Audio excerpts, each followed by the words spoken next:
Episode 74 of the Pilot to Pilot podcast takes off now.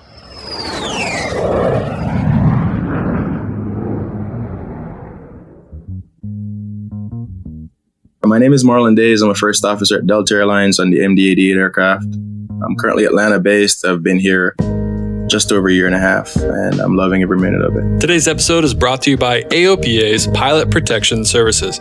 As disciplined and meticulous pilots, we are always striving to achieve that perfect flight from engine startup to shutdown. However, even the most experienced pilot can get distracted by a passenger or have a momentary bout of information overload.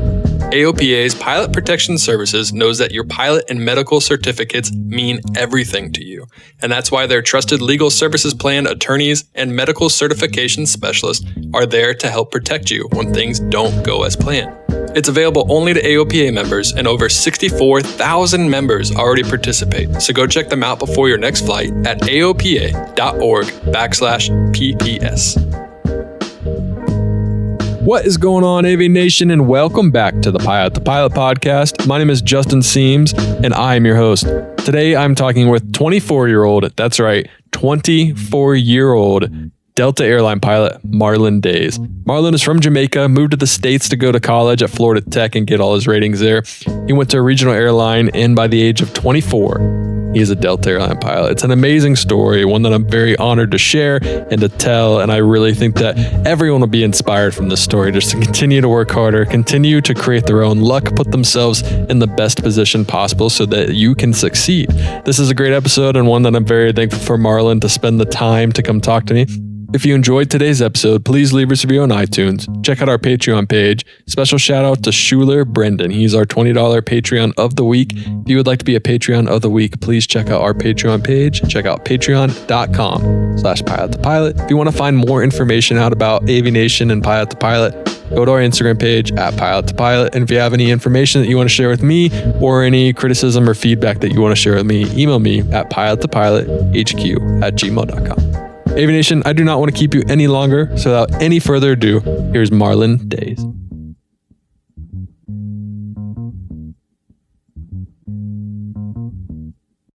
Marlon, what is going on, man? Welcome to the Pilot to Pilot podcast.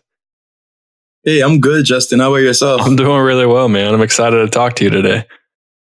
I'm really excited to be here as well. It should be a good session here today. Absolutely. Let's go ahead and get into it. First thing I ask everyone, it's always the same question. What is the original inspiration for you wanting to become a pilot or get into aviation?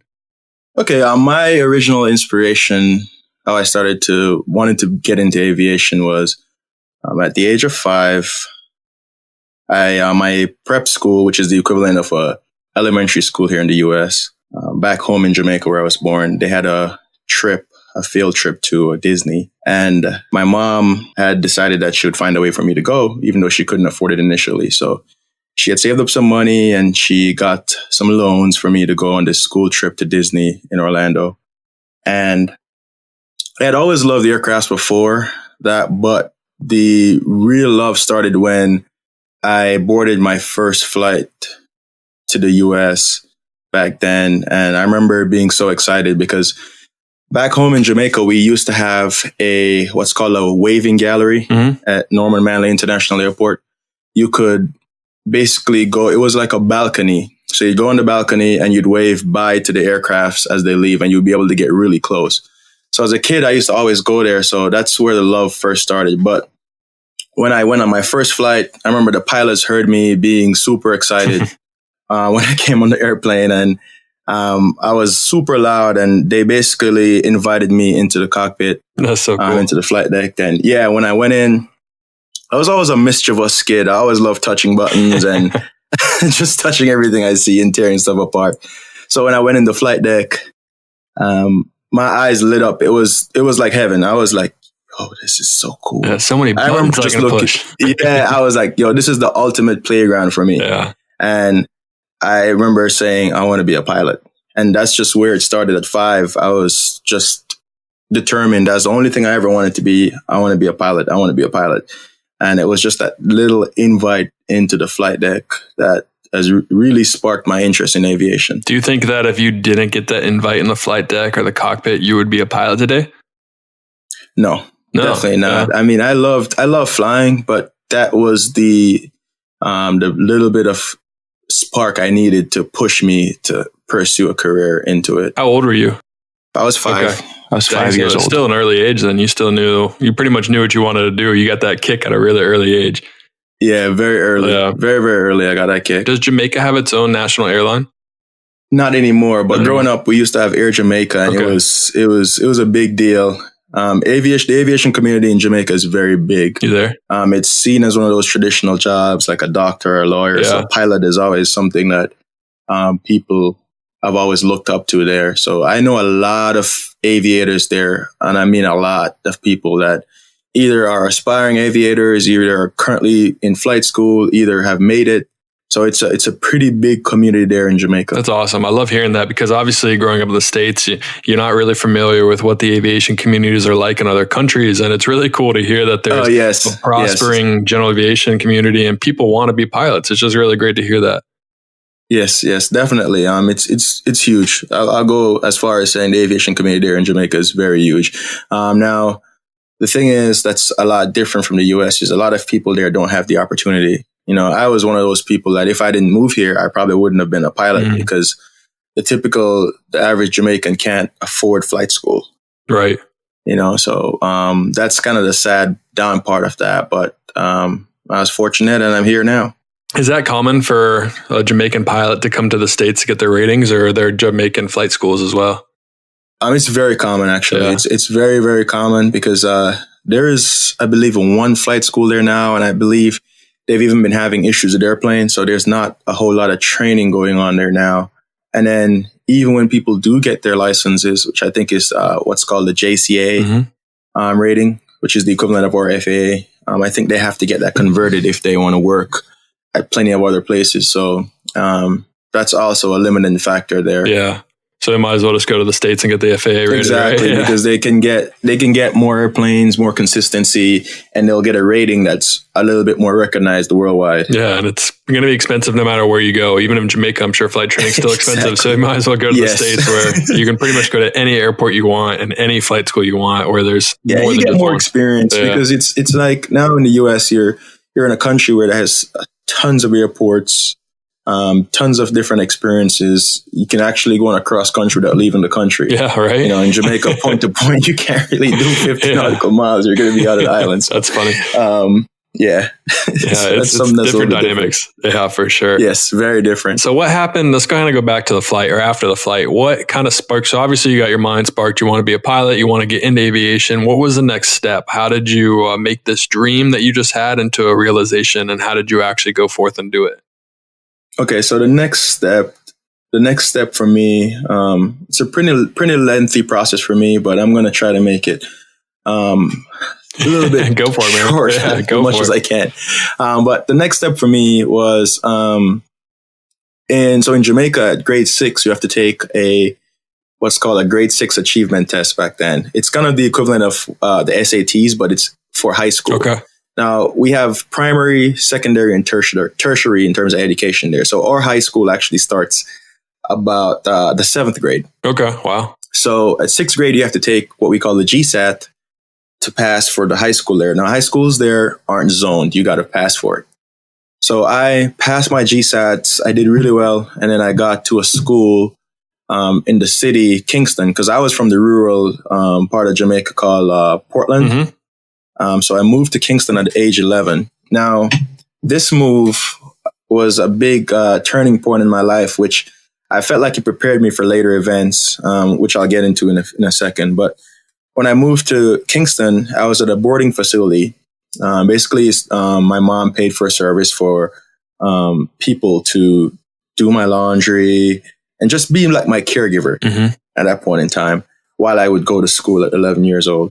So at 11 years old, I'm in Kingston trying to figure out how to take the bus system, the public transportation, how to get back and forth from school at 11 years old. So luckily I had friends there at that young age to kind of show me how to get around the big city of Kingston because I was from the countryside. So that was the next step that I took. And the reason why I went to that school, because it's a really good school. and it set up the foundation for what I needed later on in life. So just simple stuff like mathematics and English language and all that stuff. That's a top level school. So that prepared me later on for what I needed in life. So I felt like because I did this at just 11 years old, later on in my aviation career, it gave me the confidence to feel comfortable to move to a whole new country or move to a whole new state and not be limited by fear, if that makes sense. Because at such a young age, I was already kind of on my own traveling and, exploring and not being afraid to explore big cities. So later on, after I went through high school there in Jamaica, I didn't finish all of the years there. I moved to the US at 17, I was at the time.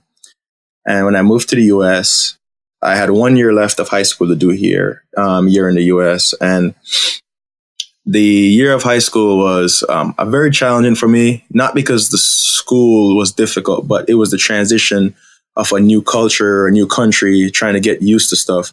Because, even though Jamaica is an English speaking country as our number one language, we are governed by, or we used to be governed by the England. So that's the traditional or the standard English versus the American English, if that makes sense. So just simple stuff like simple words like center, back in the islands, it's spelled CNTRE.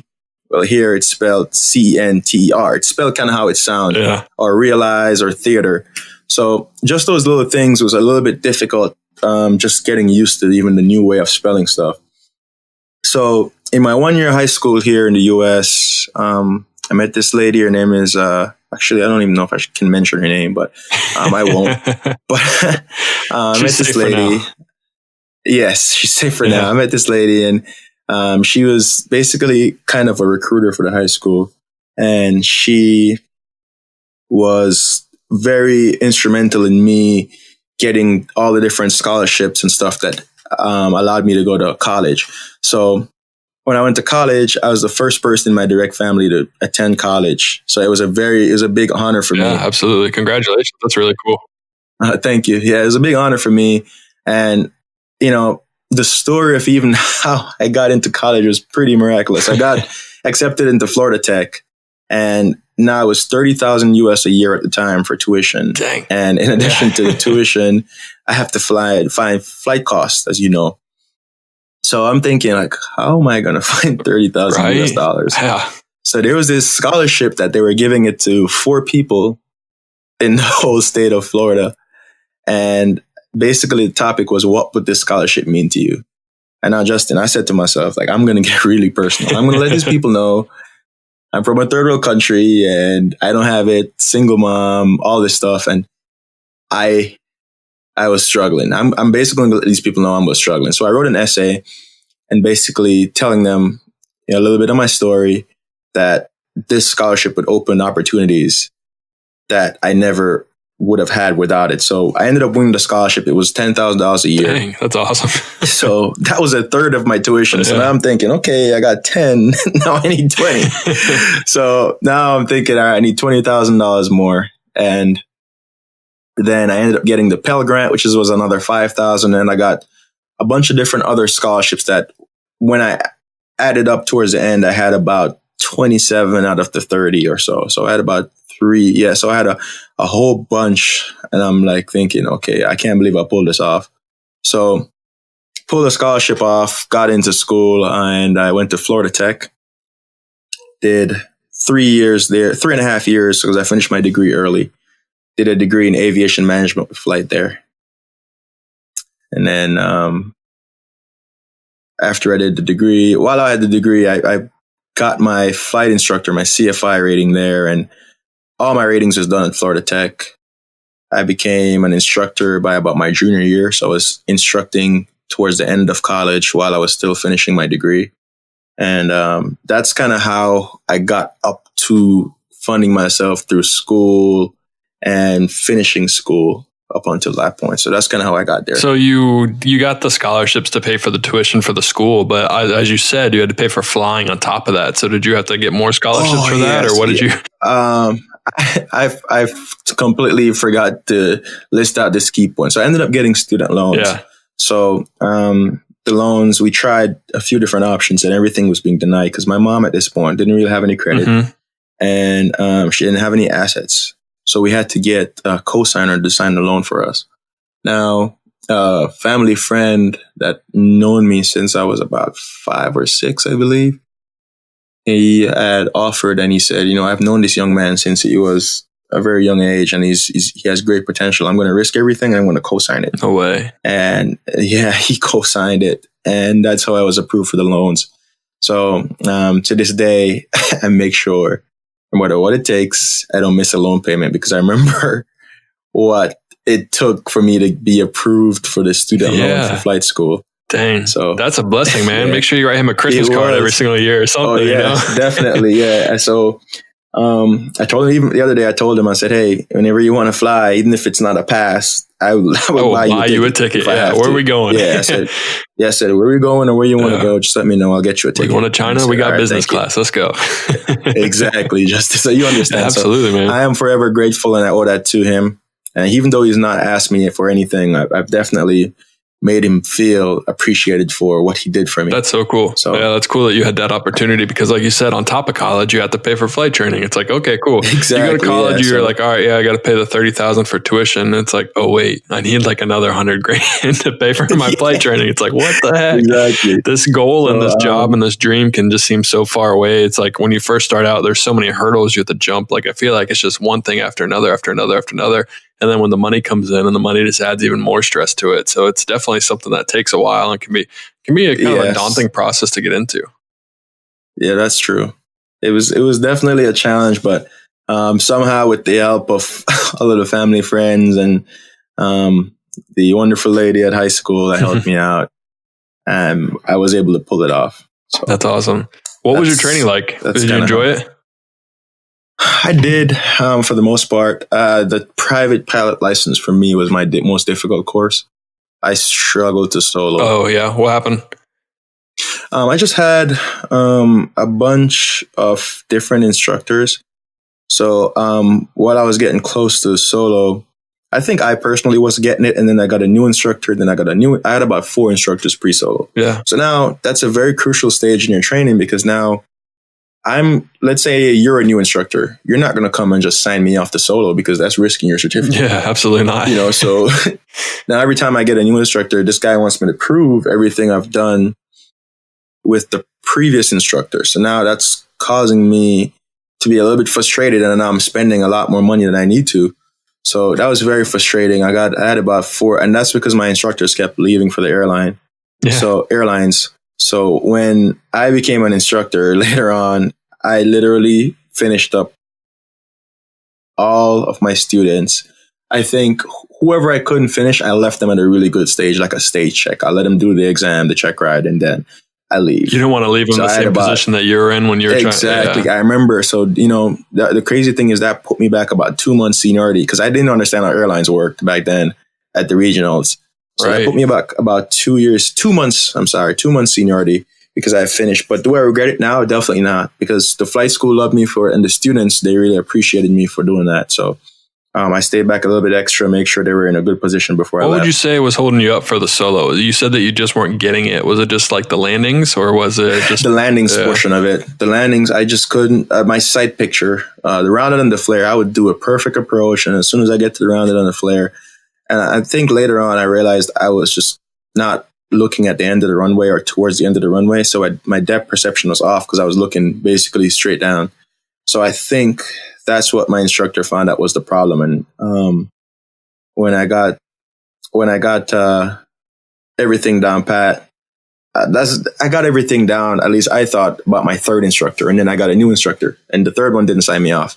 When I got the 4th guy, he came and I did 1 flight with him and he looked at me and he said, why haven't you soloed yet? Because the flight went great. He didn't do anything. And I looked, I said, I don't know.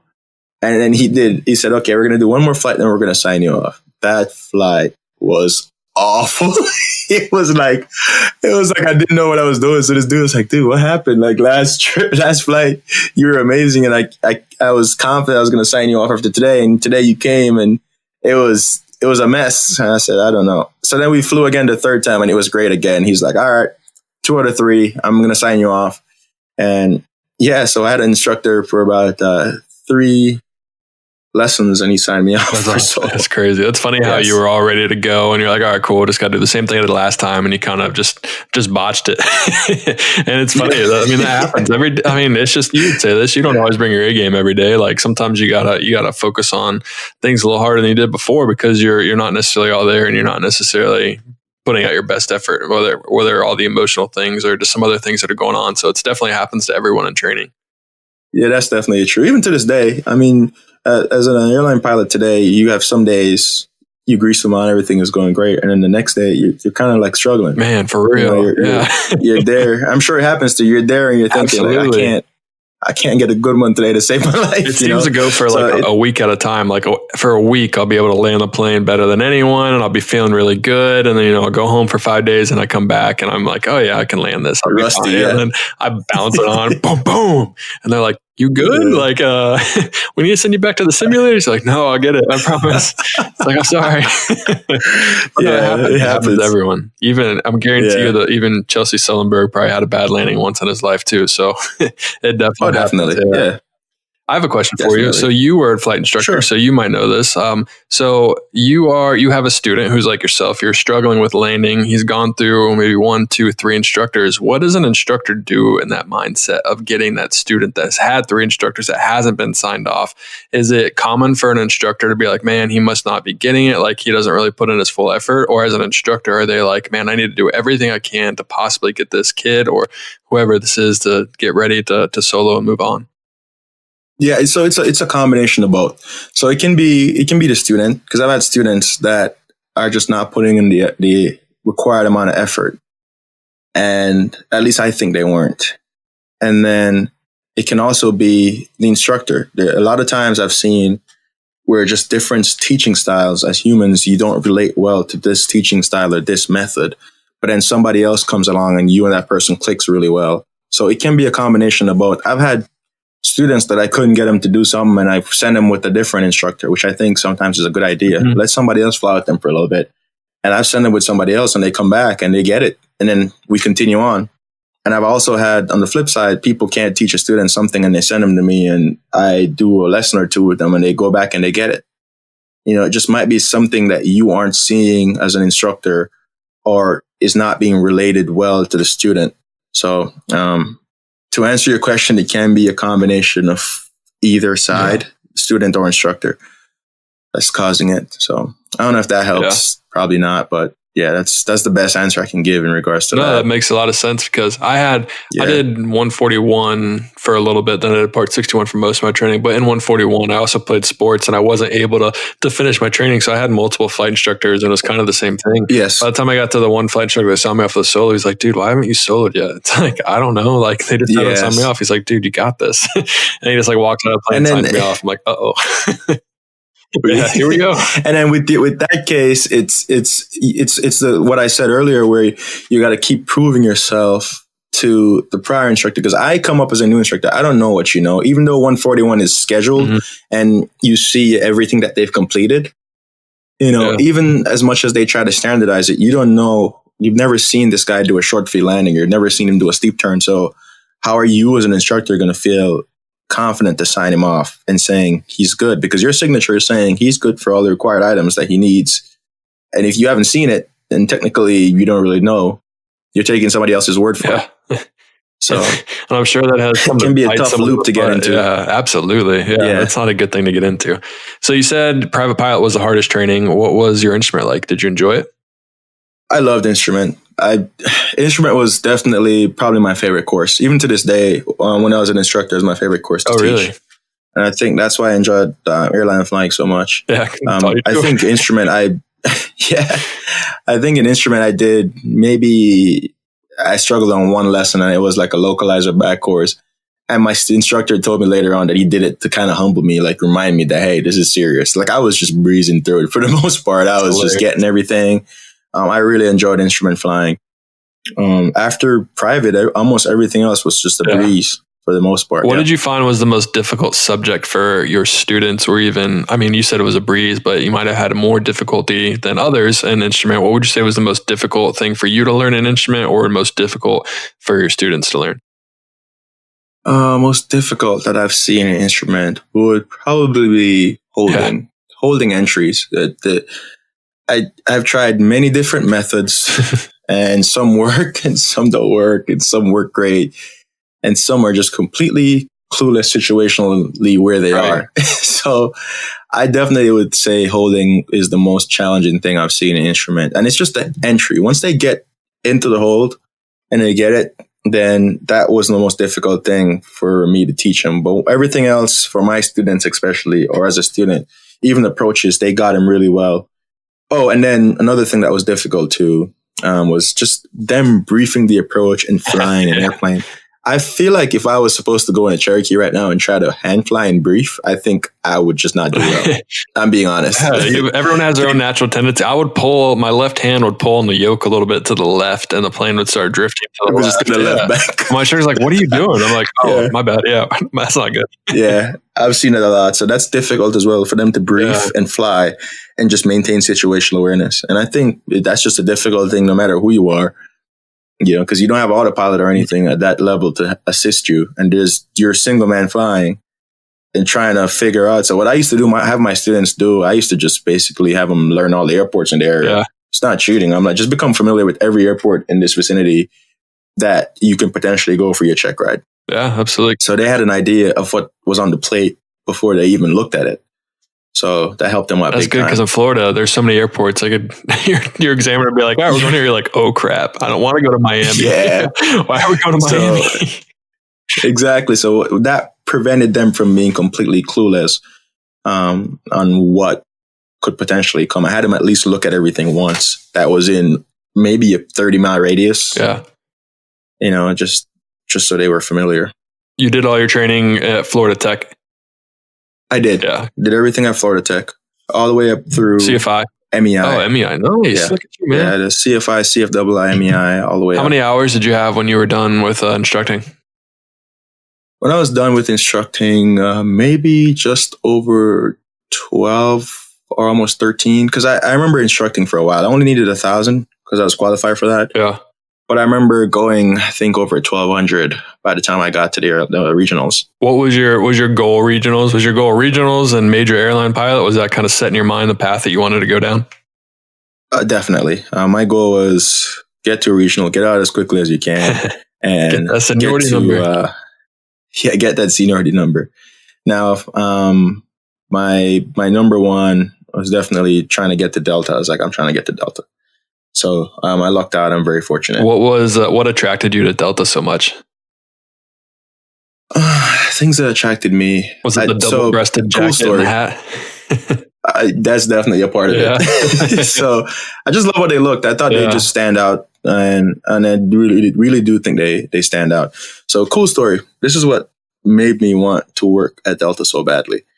When I was a flight instructor at FIT, not a flight instructor, when I was a student actually at Florida Tech, Delta is one of the few airlines, or the only mainline that flies into Melbourne International, which is where FIT is located in Florida, right? Now, when I was a brand new student, about my third or fourth flight, I'll never forget, it was in November. It was a November morning. I was holding short of 27 left. And while holding short of the runway, I heard Delta check in on the radio and the visual. I remember the flight number. It was Delta 1856. That's crazy. And this guy had the most majestic pilot voice I've ever heard. It was the real deal. I was like, this guy is the real deal. I heard him saying, Delta 1856 is on the visual, 27 left or something like that. And I'm like, yo, this guy is the man. I want to be like this guy. And that's just how it started, just like that. I was like, I want to be like this guy. And then every time the Delta guys would come in on the MD-88 back then, I think it was also the DC-9 every now and then too, in Melbourne. I've also seen 319s when I was there. But every time they would come in, I would just look up to these guys so much. They would just say the right things. They wouldn't make any mistakes on the radios. I mean, granted, what I knew back then, it wasn't a mistake. But now I hear mistakks all the time. And I'm like, or I even make mistakes. And I'm like, well, I guess these guys were making mistakes. I was just... Yeah, I just didn't know any better. And I was just so, thrilled and excited to be like them that you just skip all the bad stuff. So that's really how the attraction really started, just like that, just seeing them in action and hearing them on the frequency while I'm in my little Cherokee holding short. So what regional did you go to set yourself up for the major? I went to Compass Airlines. How was the experience at Compass? Did you enjoy it? Definitely. It was a great time when I was at Compass because the crews are mostly my age. Is a great young pilot group, great group of guys, and great group of flight attendants. And at the time, we had really good routes on the Embraer 175 out of LA and Minneapolis and Seattle. It was super long legs. So it was great for time building. It was a newer jet in terms of regionals. And which is rare. Yes. Great layovers at the time. I'm talking 17, 18-hour layovers in like cities like San Francisco or Sacramento or Dallas. Like, I'm looking at sometimes 30-hour layovers in Vancouver, Canada, which was like my favorite city at the time. So it was I had a great time at Compass Airlines. So you're from Florida. So did you have to move or did you commute? You know, it's crazy. I did a 5-hour commute. Man, so I would drive about an hour and I am crazy. But at the time, let me tell you, I'm someone who is very, and I don't mean to toot my own horn, I'm very determined when it comes to achieving a goal. And my thinking back then, which the gamble paid off, was this is the place that has quickest movement at the time, the best routes, the nice airplane, the quickest upgrades, all the stuff that I wanted was here. Only issue was I'm going to be based in LA because that's the junior base. And I'm like, Mom, I remember getting up one day when I was like, Mom, I'm going to LA. And she's like, what? Like, I'm going to LA. And she's like, okay, well, why? So I explained to her and she's like, well, honey, if that's what you want, I completely support you.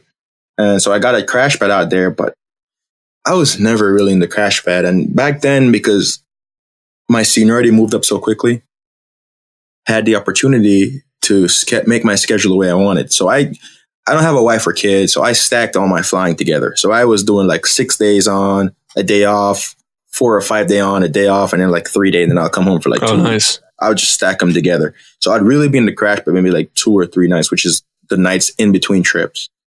And the crazy thing is, I flew so much when I was there. My first 11 months, or my first 11 and a half months on the line, I had 1,000 hours and I timed out. They're like, we can't use you anymore. And I was commuting across the country. So that's when I took the initiative and I joined pilot recruiting and I started volunteering a lot with Compass and Delta and Habitat for Humanity and all of that stuff. I was doing a lot of extra stuff in that month and a half that I couldn't really do anything flying wise. I was using it to build other stuff on my resume.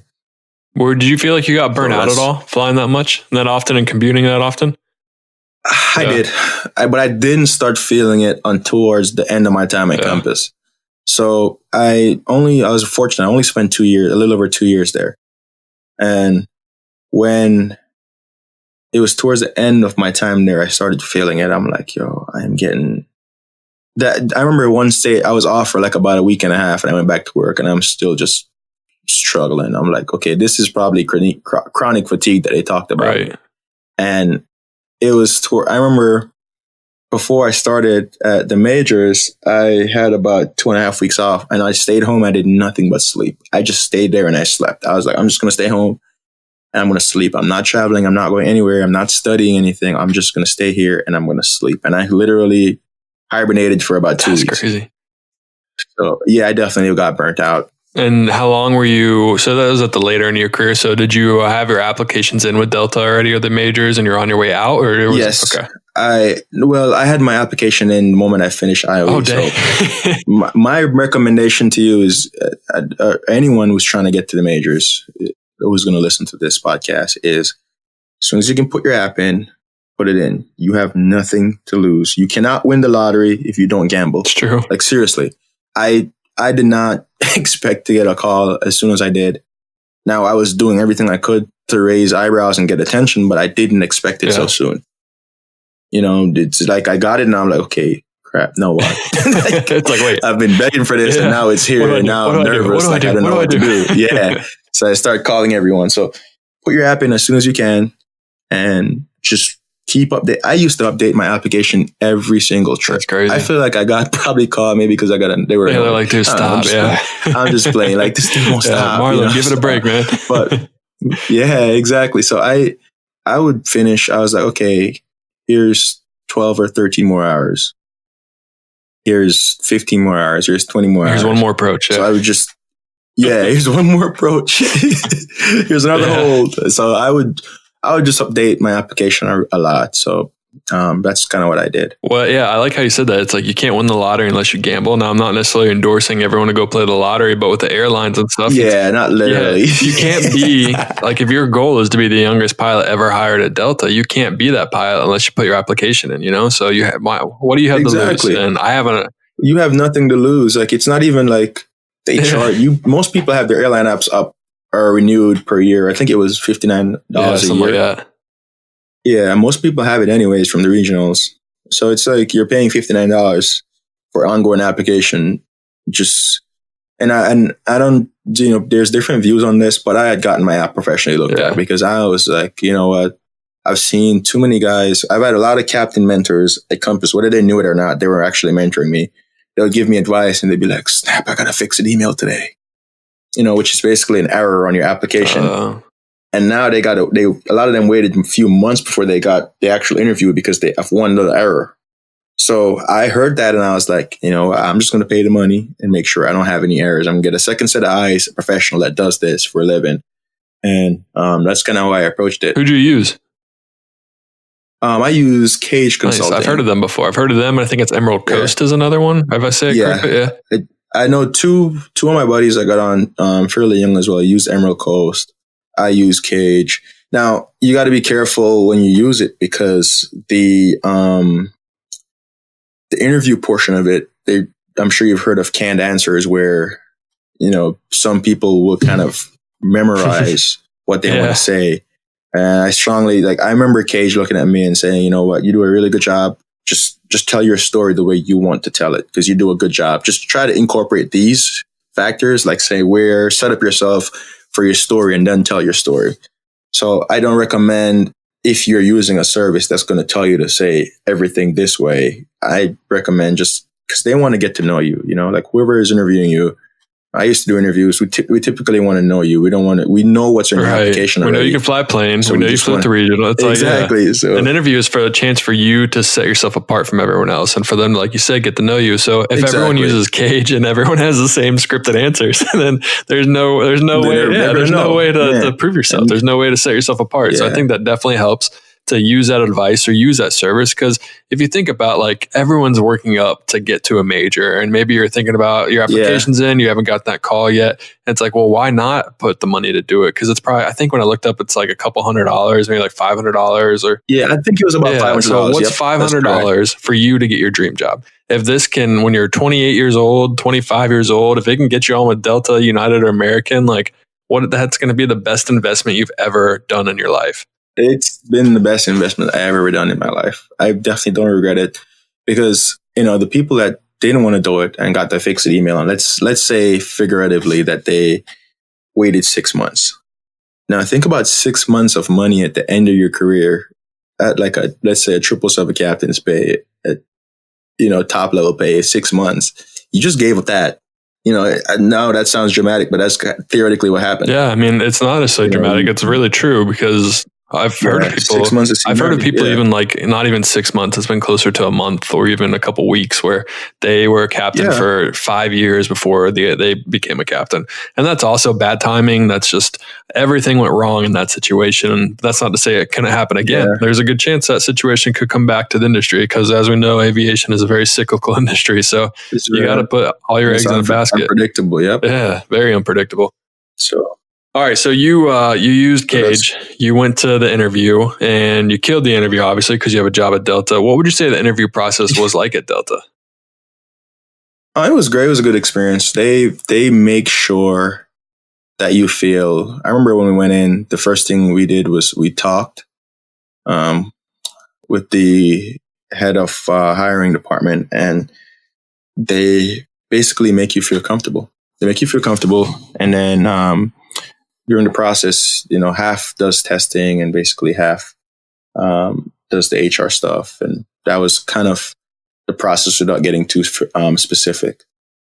And it was a good experience because they make you feel welcome. They make you feel like they want you. And it was great. It was a great experience. Even people I know that didn't get the job said it was one of the best experiences they've ever had. Oh, really? That's awesome.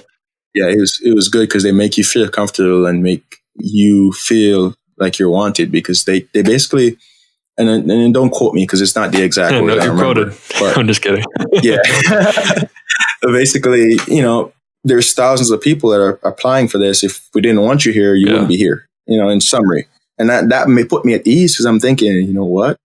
That is kind of true. I know so many people that would love to be here. So the fact that you're here, we want you here.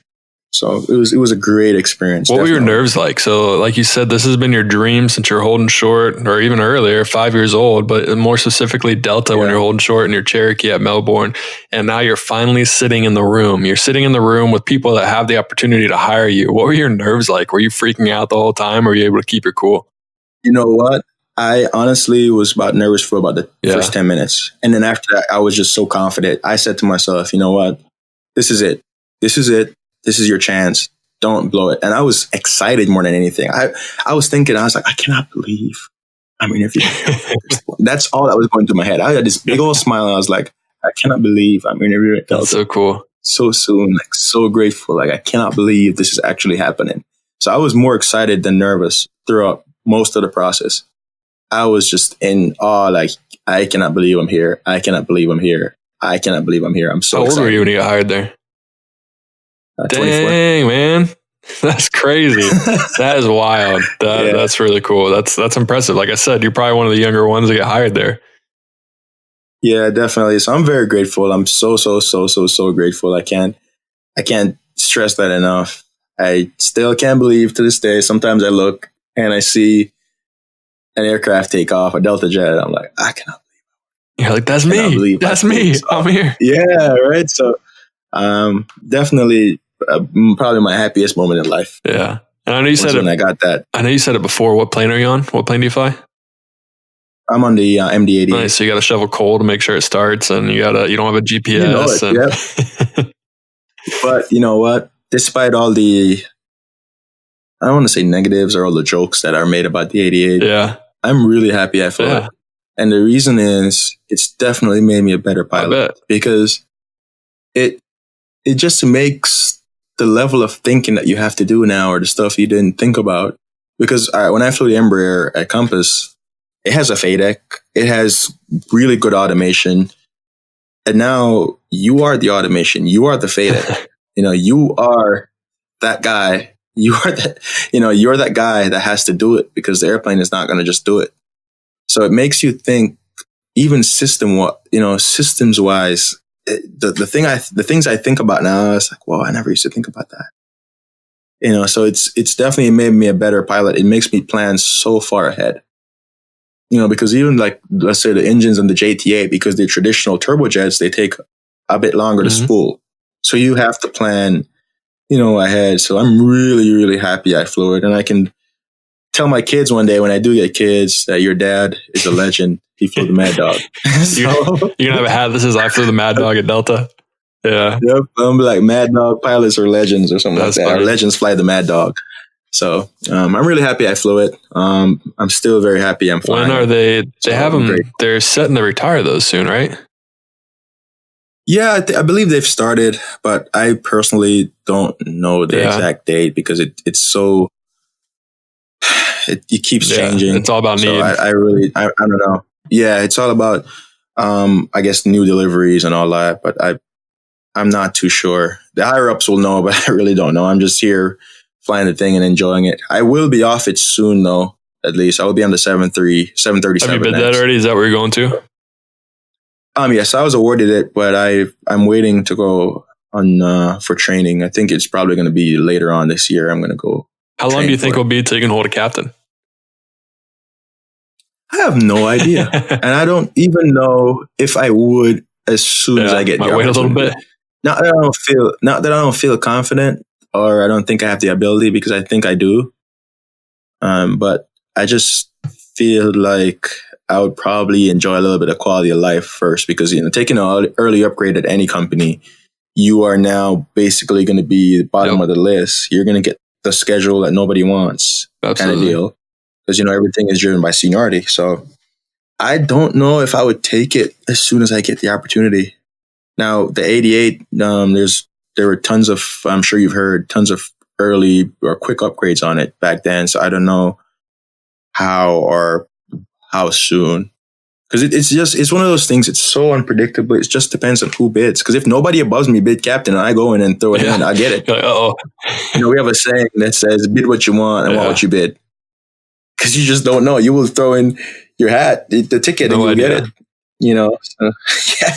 So you better make sure you want what you bid, because you might actually exactly. get it. Some people, the job I fly at now, they bid captain. Like you said, they might not want the plane that they bid captain on 4 years ago, and then all of a sudden their bid's still in, and guess what they're getting? They're getting captain on that plane. It's like, yeah, exactly. So you just gotta keep it. You gotta keep your bid current. For sure. That's really cool, man. 24 years old at Delta. That is unbelievable. And that's, man, you did it. You had a dream at 5, and you like you said, you're a determined guy, and you can clearly tell that you're determined because you went after it and you got it and you did everything possible. And it sounds like you made some sacrifices too. You had to move away from your mom. You had to come to Florida. You had to do all that stuff, man. I remember moving back into my mom, because I was never home. I had my own apartment and stuff. And one day my mom was like, "You're never home. You don't have a wife or kids. Why are you paying all this money for bills and all that?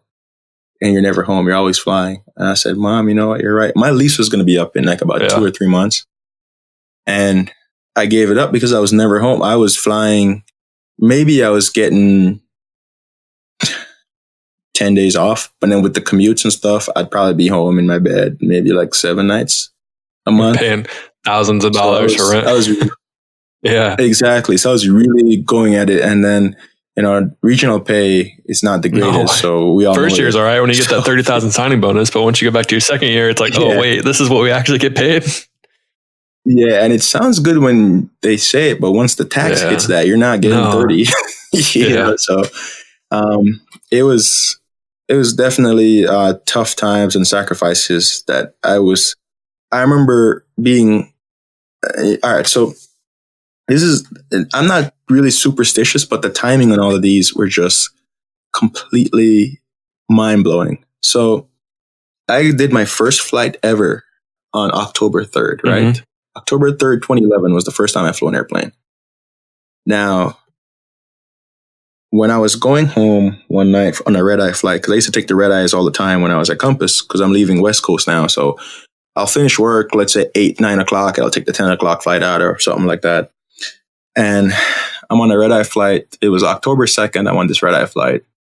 And I remember praying. I was in an exit row. And I had my back was hurt. And I was like, man, I'm working too much this month. And I remember praying. And I said, oh God, I can't keep doing this. I know I'm young, but my body's being burnt out. If I could I know I've only been doing this for a short period of time compared to others, but if I could get my breakthrough soon, that'd be great. And I flew home that morning and I prayed again. So when I got home, it was October 3rd. I was like, okay, today makes 6 years since the first time I flew an airplane. And I went to bed from around 7 and I woke up at 10 o'clock. And that was that same day I got the interview. Shut up. That's crazy. October 3rd, 6 years later. And then I got the interview invite the same November morning, about around the same time I decided I wanted to work for Delta. That's crazy. And funny thing is, now when I went to class in January, I ended up with the same MD-88 aircraft I used to lust over. So be careful what you ask for. You might actually get it. You're going to get it. So I was like, now I'm in class and I'm thinking, please don't let me get the 88. Please don't let me get the 88. And I end up getting the MD-88. So you got to be careful what you ask for, because now God's probably like, you know what, dude, you've been asking me for this and now I'm giving it to you. And you're like, now you don't want it. What the heck, man? Ungrateful. Yeah, exactly.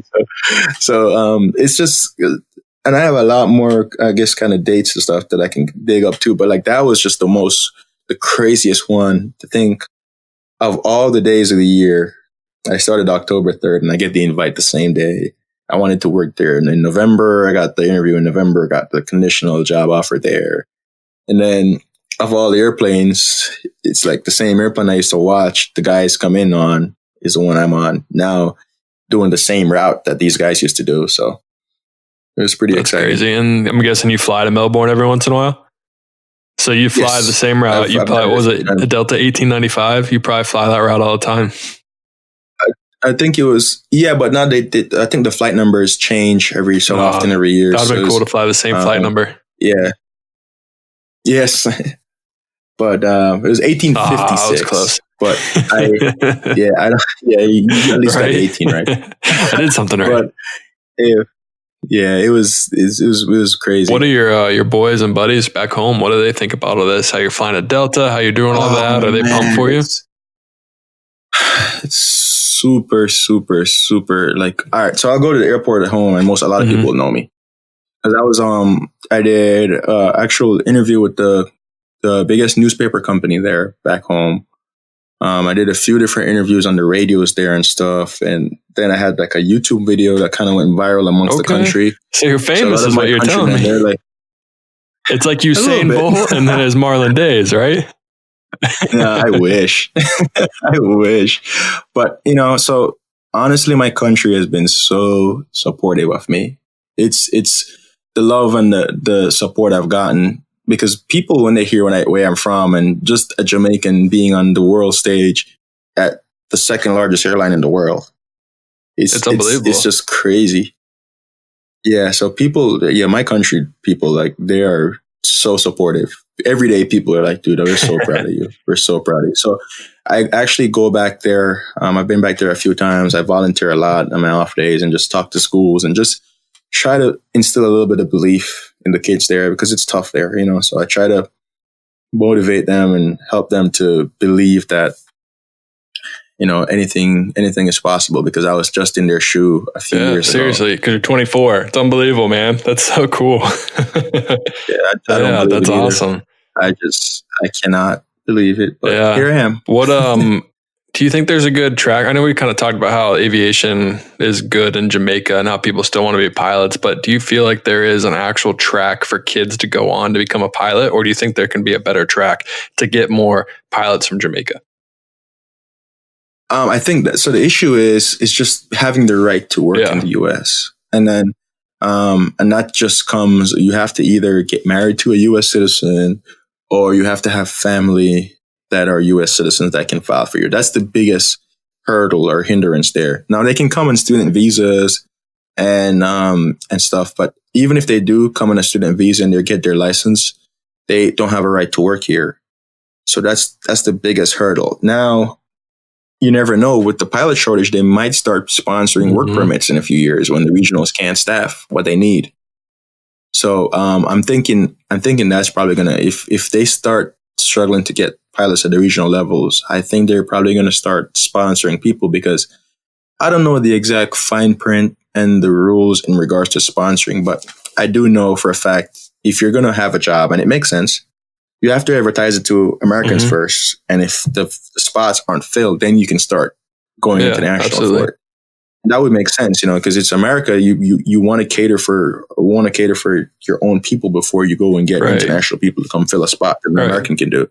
So that's the biggest issue with them, because I was talking to a friend of mine about, potentially one day, if we do have it, maybe starting a flight school there or starting something that the kids can go to training and have opportunities there. But now the issue is when they get all that, they don't have a job because the Air Jamaica doesn't exist anymore. They were bought up by Caribbean Airlines. So, that's kind of the issue. Will the other island airlines hire Jamaicans to be pilots, or do you have to be a citizen of the actual country where the airline's based? I think you have to be an actual citizen of it. I'm not 100% sure, but I know of some other islands sponsoring people, kind of the same deal if they don't have issues, but it's so limited there and rare that it's scarce, and you got to kind of, I guess, know people and have good recommendations to kind of get in some places. So would say your dream, if everything goes right in your career, you're a 787 captain flying all over the world, and you have enough money to start a flight school to help kids in Jamaica become pilots. Is that something that you would want to do? I don't want to do that, but yeah, that's something I definitely want to do. No, it'd have to be a 350 captain because we don't have the 787s here. But hey man, I'm thinking down the road. You'll buy 787s one day. Yeah. You never know. Yeah. So, that's all jokes aside. That's definitely something. I'm very, very, very big on giving back. I really love giving back because I remember when I didn't have the opportunity, or at least I didn't see a way out. And I remember not even believing that, even though I believed, there's still majority doubt because of just where I was coming from and what I had. And what I had to get, let's say financially, to get to where I want. It was a big struggle. So that's why now I literally try my best to. All right. So even like my Instagram platform, I use my Instagram platform as just for mentorship and just kind of sharing my story, and just aviation related is what I mainly use it for. Because I remember when there was a time I just didn't believe it was possible. I was like, yeah, this is just not going to happen. And my mom just kept pushing me. She's like, you're going to do it. It's going to happen. You're going to pull it off. I know you're going to do it. So my big thing was if I could go back and just give back and just make kids believe that they can do it. Do you think that's the biggest thing holding people back, other than the fact that obviously there's not an airline in Jamaica? It's just letting them know that they have the opportunity to do it? I think the biggest thing would be just the finances portion of it. It's just a lot of them can't even send themselves to school. But that's the question I get asked the most. Like, how do you fund yourself through school? If I got $1 for every time I was asked that question, or maybe like $5 for every time I was asked that question, I could probably send somebody through flight school. Yeah. Over the last few years, if I was supposed to get $5 for every time somebody asked me that, and I put all these $5 on a stack, I could probably send somebody to go get their commercial license. That's how many times I've been asked this question by not just Jamaicans, but a lot of other international countries, or even people here in the U.S. ask me that, like, hey, how did you, because it's still hard for people here to send themselves to flight school because it's just, people can't justify spending that kind of money to go fly a plane when obviously you can make good money and you can get to an airline, but it's still a lot of money. No matter where you are, where you look at it, it's still a lot of money. And even if you can justify, if you just can't find it, you just can't find it. If you can't afford it, you just can't afford it, even if it can be justified. So absolutely true. That's kind of where the biggest barrier is for All them. right. Well, I have one more question for you. It will be, so obviously you are, we'll kind of play off this still. So you're going back to Jamaica, you're in your Delta double-breasted pilot uniform with the sweet hat, you're walking around. This kid comes up to you and he just really, really wants to be a pilot. It's pretty much you as this kid, as a 5-year-old coming up to you, and you have the opportunity to tell him what your job is like, to tell him what you did, to tell him how you did it. And let's say perfect Grodi has the funds, he has the ability to get a work visa. What would you tell him to do to be hired at Delta as young as you were and put yourself in a position? What are kind of 3 tips and tricks and just kind of goals that he should set to get to where you are today or where he wants to be? 3 tips are, I don't know if it's going to be 3, but I'm going to try to give just some short tips. Yeah, go for it. It doesn't have to be 3. Can. So the first tip I would say is when you get to school, do very well in school. Not just the flying portion of it. Do well in school overall. Get a good GPA and do well in school. Also, when you're in school, start taking up leadership roles. Start joining different organizations. Start volunteering from you're young. Start building your resume, because everything you do, from even high school, you're starting to write your story and your resume. So start getting into the pattern of what airlines like to see. Yeah. So that's one thing with the school and the volunteering and stuff. And then the next thing I'd probably say to him is, once you do get to a regional airline, do not get comfortable. I've seen too many guys go to the regional and they start enjoying their days off, and they start doing this, and they start bidding all this off time, and they start traveling all over the world. And again, to each his own. But if I'm giving advice to this kid, I'm gonna say, hey, you can do this later on. That extra 10 or 15 days that you would get, go put in some extra hours and join something and do something at your airline. Like, I was a pilot recruiter. That's not the only way, but I do know that leadership roles are great. It's great on your app. So I would tell them, do something at your airline, because at the end of the day, even though you're applying to be a pilot, and this is my opinion, this is the way I think companies look at it. They know you can fly an airplane, but what else do you have to offer to make you stand out from the other 50,000 applicants? If everybody comes up with just hours, and you're one person that you're a great community person and you're a good leader, you've joined, you're very active, then I would probably pick that one dude that's a great leader and he's very active and he flies on top of all that, because at the end of the day, you represent your company and your brand.